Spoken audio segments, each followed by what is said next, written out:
mau nanya, mungkin sudah ditanyakan atau belum yang ini tentang Yudas Iskariot, Pak Paul. Iya. Ya ini termasuk yang terselamatkan atau gimana, Pak Paul?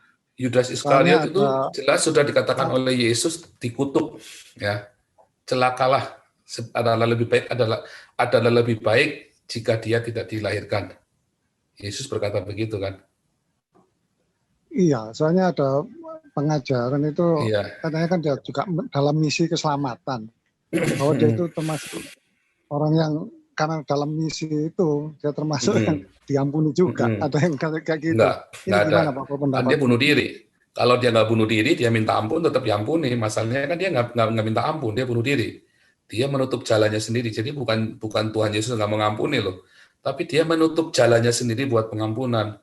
Dia sendiri nggak mau minta pengampunan. Coba Petrus menyangkal Yesus, kan harusnya nggak selamat kan? Tetapi Petrus minta pengampunan, ya kan? Iya. Tapi Yudas nggak minta pengampunan. Lalu pertanyaannya, apakah Yudas kan yang menyebabkan Yesus disalib?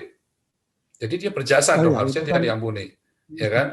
Nah sekarang saya pertanyaan begini, ya pertanyaan kan begini nih, orang-orang Islam,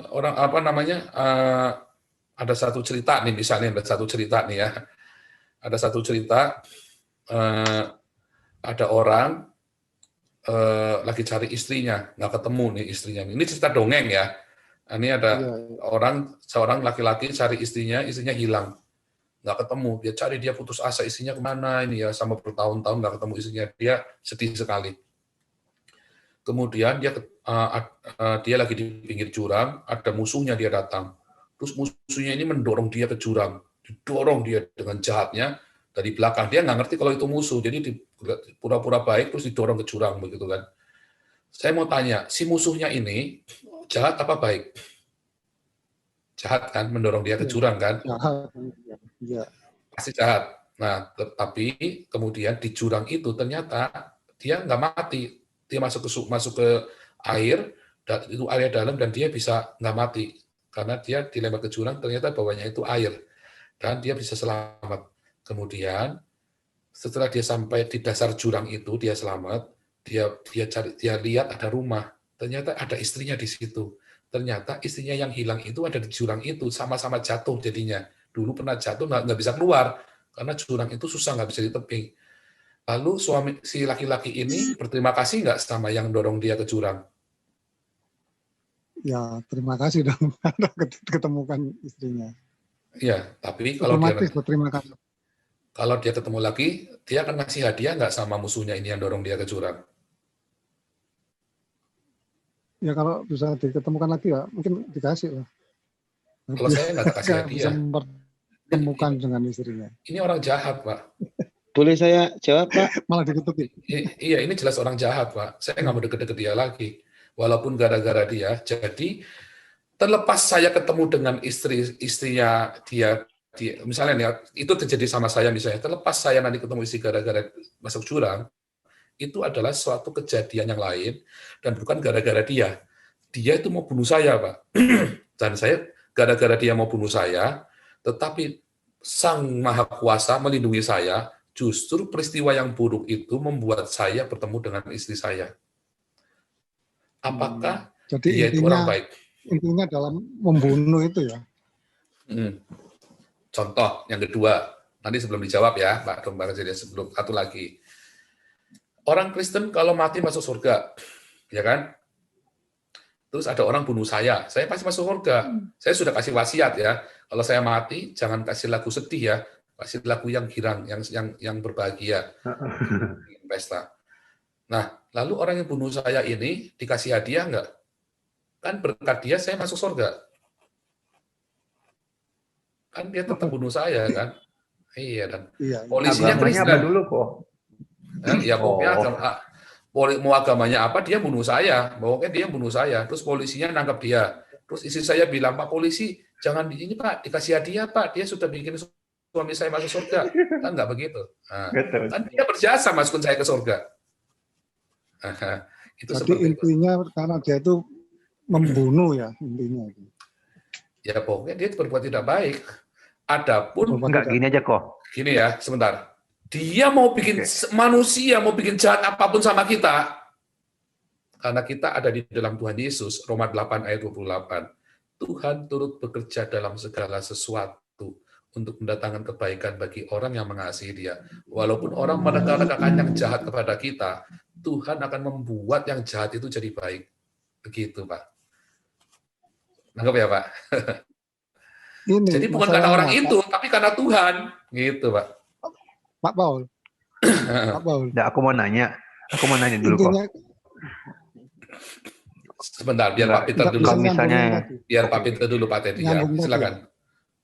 Ya, intinya kan di dalam Mazmur itu kan pentingnya kan sudah dinubuatkan kan Yuda itu, bahwa ada nanti yang mengangkat tumitnya itu ya, menggigit tumitnya tadi.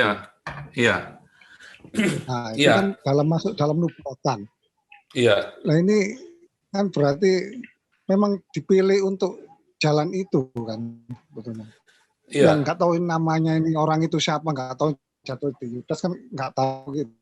Makanya itu kan nggak disebutkan bahwa ini nanti namanya Yudas kan nggak gitu. Bahwa ternyata pilihannya itu jatuh di Yudas. Nah ini kan termasuk dalam nubuatan itu apa nggak ada misi khusus atau ya apa gitu gimana, Pak Paul? Iya, enggak, itu bukan masalah misi khusus. Itu adalah sebuah nubuatan. 1 dari 12 dia akan berkhianat, ya kan? Iya. Maka yang satu ini nggak akan disebutkan, bisa Yudas, bisa Petrus, bisa siapa. Makanya Yesus baru menyebutkan dia di hari H mau menyerahkan Yesus, kurang berapa jam Yesus baru ngomong, ya kamulah orangnya. Gitu. Di hari H itu baru Yesus ngomong, mana bisa Petrus, bisa siapapun. Nah, tapi kan ini bisa plot twist kok. Di dalam Matius bisa plot twist. Coba ya, Matius 26 ayat 24. Matius 26 ayat 24. Ini perkataannya Yesus ya. Saya share screen dulu ya.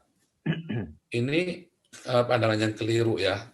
Si Rudy debater itu, si Rudy Yohanes itu, ini pandangan yang keliru dari dia. Dia lihat nih. Anak manusia memang akan pergi sesuai dengan apa yang tertulis tentang dia. Akan tetapi celakalah orang yang olehnya anak manusia itu diserahkan. Celakalah loh. Adalah lebih baik bagi orang itu sekiranya ia tidak dilahirkan. Itu, Pak. Jadi celakalah. Adalah lebih baik jika Yudas tidak dilahirkan. Saya, Pak. Bentar, Pak. Aku dulu ya, soalnya aku mau nanya tadi. Misalnya ini plot twist. Misalnya kalau Yudas kagak menyerahkan Yesus, apa yang terjadi? Oh, itu aja. Dia tadi mau nanya. Kalau Yudas kagak menyerahkan, ya orang lain. Saya jawab, Pak. Orang lain nanti akan menyerahkan. Karena itu adalah sebuah probabilitas. Probabilitas itu pokoknya 1 dari 12. Kalau bukan Yudas, ya Petrus, ya kalau bukan Yohanes, ya Yakobus atau siapapun. Itu 1 dari 12. Tapi tidak akan disebutkan. Seakan-akan Allah tidak adil kan? Oh, berarti pasti ini. Enggak, pokoknya 1 dari 12. Entah kamu siapapun dari kamu, pokoknya 1 dari kamu. Begitu. Jadi itu adalah sebuah probabilitas dan bukan sebuah dia dilahirkan buat masuk neraka. Nggak ada orang dilahirkan buat masuk neraka. Tetapi dia sendiri yang memutuskan masuk neraka. Ini pintunya sempit, ini jalannya. Tapi dia sendiri memutuskan untuk nggak mau. Ya terserah dia. Adalah kehendak bebas. Tapi yang penting 1 dari kamu. Jadi kalau bukan Yudas, ya pasti Petrus. Kalau bukan Petrus, ya Thomas. Kalau bukan Thomas, ya Yakobus. Atau yang lain. Kita nggak tahu. Pokoknya 1 dari 12 itu. Makanya tadi saya katakan, di hari H itu, baru Yesus ngasih tahu, kurang berapa jam baru kasih tahu, bahkan mungkin di jam itu kali baru kasih tahu, gitu. Ini ayat selanjutnya, Yudas yang hendak menyerahkan dia menjawab, katanya, bukan aku ya Rabi, kata Yesus, engkau telah mengatakannya, langsung dituding,